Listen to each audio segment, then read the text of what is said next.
guys, my name is Becky Speckhart, and I am a mom of 3 kiddos under the age of 5.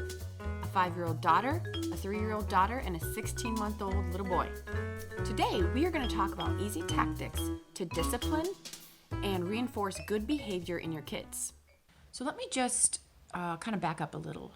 When I share with you things that are working for our family, I want you to know it's not coming from a position of judgment because we're nailing it, because we're not. It's because I have a lot of really kind, generous, smart people in my life that have given me advice, and that these things have worked with our kids. Every kid's different though, so take that for what you will.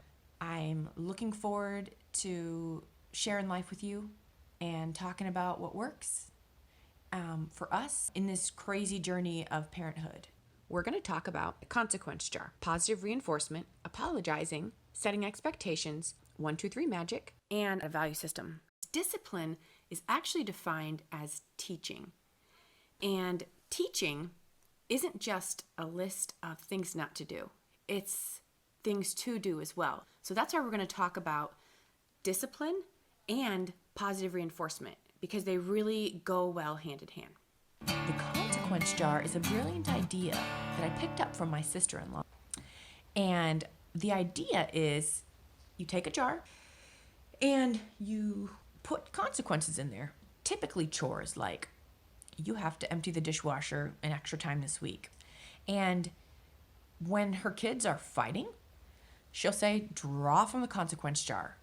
The beauty of that methodology is that it allows you as the parent to be creating consequences when you're not completely cheesed off in the moment because they're fighting over something ridiculous for the 500th time. You can do it when you're calm, when you're cool. And I think one of the best parts of the consequence jar is that she put mercy in there. So sometime your kid could be being a turd and you tell them to draw from the consequence jar and they draw mercy. And so completely undeserved, they're just absolved from the crime and everybody moves on with life. And faith is a big deal in their house. And so she likes to incorporate the concept of mercy because of that. And the mercy that we've been shown by God. In my house, I try to reinforce these 9 qualities in my kids: love, joy, peace, patience, kindness, goodness, faithfulness, gentleness, and self-control. And for all my Bible-loving homeboys and girls, that's the fruits of the Spirit from the Bible. Anytime I see my kids exemplifying any of that behavior, I give them a sticker.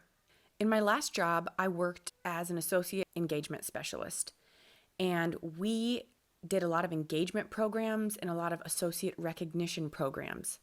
And I still remember my boss saying, what gets recognized gets repeated. And that's for good and for bad. I want this stuff to get repeated. Let's talk about apologizing for a minute. Not my favorite at all. I have a couple friends who are going to counseling right now. And one of them came home the other day and said, forgiveness is the foundation of good mental health. That's a hard thing to teach unless you're doing it yourself. And unfortunately, I have plenty of opportunities to ask for forgiveness from my kids because I need more patience. I need more self-control. Might as well make good from the bad. And if I yell or scream at my kids, I try to apologize. I don't do it every time. I don't do it as much as I should. But I don't want to teach my kids that it's okay for people to scream at them or yell at them. And I want them to know that I'm not perfect. And I want them to know that this is how you apologize to someone. This is what it looks like to ask for forgiveness. And it's really hard, but I make sure that I say the words, will you forgive me? And if forgiveness really is the foundation for good mental health, I want to teach that. Let's talk about setting expectations. The beauty of setting expectations with kids is that if they know what is expected of them, ahead of time, then they're more likely to not act out when you're in public or when it's going to be super awkward because everyone's watching you. So one recent example is when we went on vacation for a weekend and stayed at a hotel where there's a pool. Before we went to the pool, my husband told them, so we're going to go swimming. When it is time to be done, I don't want any complaining or crying, okay? When we're done, we're going to come back, I'm going to take a bath, and then we're going to get breakfast. We're not going to swim all day. We'll get swimming again tomorrow, if you're good, okay? All right, you ready? It sounds simple, but it's really helpful. And again, it is a proactive thing that isn't necessarily a strength of mine, but I can learn and so can you. So one tactic that has been wonderful is called 1, 2, 3 magic. The basic concept, you're counting to 3. And when you get to 3, the kid goes to timeout as long as their age is. So for my daughter, she's 5, she would go to timeout for 5 minutes. It's to address obnoxious behavior. You simply say, that's 1. Stop whining. And if the behavior continues, and let's say they throw themselves on the floor because you've told them to go to bed, that's 2. Stop throwing a fit. And then once you get to 3, then you say, take 3, and they go to timeout. It really puts a lot on the parent. For this to be effective, I can't talk. No talking. No being emotional. And after the timeout, you drop it. So there's no, you never listen to me. Why are you doing this to me? Do you enjoy torturing me? Etc. There's none of that. It's just, that's 1, that's 2, that's 3. Buying the video is worth every penny. Everybody's got a value system, and kids are no different.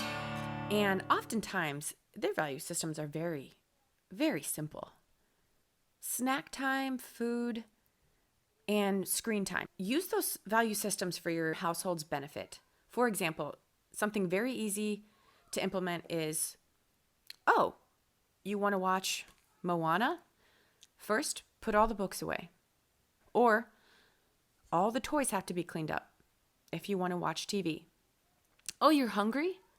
Okay, then help mommy put the dishes away out of the dishwasher, and then we'll have a snack. It's worth it to discipline them that one more time when you just want to go hide in your room and eat chocolate. You can do it. I believe in you.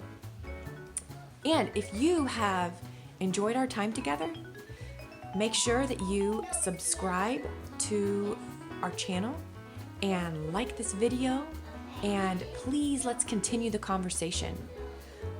What works in your family? What types of positive reinforcement and what types of discipline have been effective for your kids where you've seen good results? Please keep the conversation going in the comments. This is Becky, #NoFilter. For part 2, we're going to talk about using the phrases no thank you and obey quickly, helping them to see how their actions have consequences, how to combat whining, how to combat repeating yourself, and lastly, some helpful metaphors for the whole process of discipline and positive reinforcement.